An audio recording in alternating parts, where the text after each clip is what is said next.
This is one of those narratives that lingers in your mind in the dead of night. It tells of a house that, behind its seemingly tranquil walls, held a dormant secret. A secret that, with every knock and every whisper from the depths of darkness, revealed itself, blurring the line between hearing and madness for its inhabitants. Lia and David were a young couple who found their dream in an old yet charming house with a large yard and tall trees on the outskirts of town. The house was full of light with many windows and a welcoming atmosphere. There was only one part they had never explored: the attic. It had a narrow wooden staircase leading to a small hatch, a hatch that was always closed, and Lia and David had simply dismissed it as old storage space. A few weeks after moving in, the first signs began. Both complained of hearing faint sounds like rustling or something being dragged across the floor from directly above them, from the attic. At first, they attributed it to the wind or small animals, but the sounds became more consistent. At night, just when silence descended upon the house, soft, rhythmic taps could be heard. 3 taps, a pause, and then 3 more taps. It was as if someone was sending a message. David decided to investigate the attic.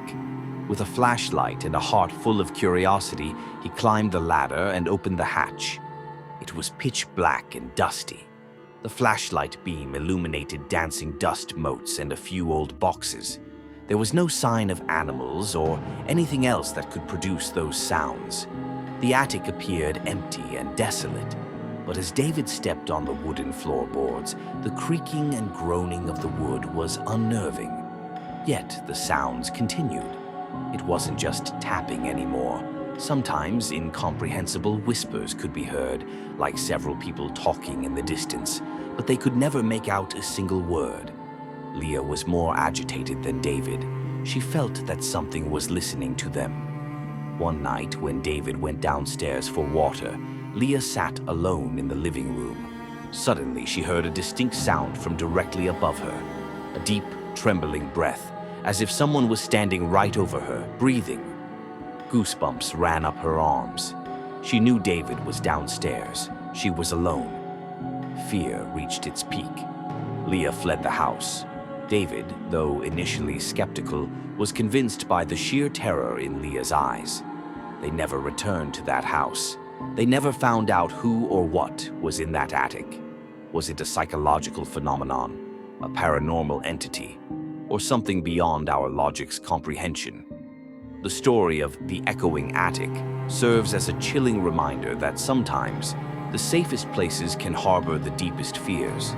And scarier than any tangible entity is the unseen presence that knows you are there, slowly, with each knock and each whisper, entering your world.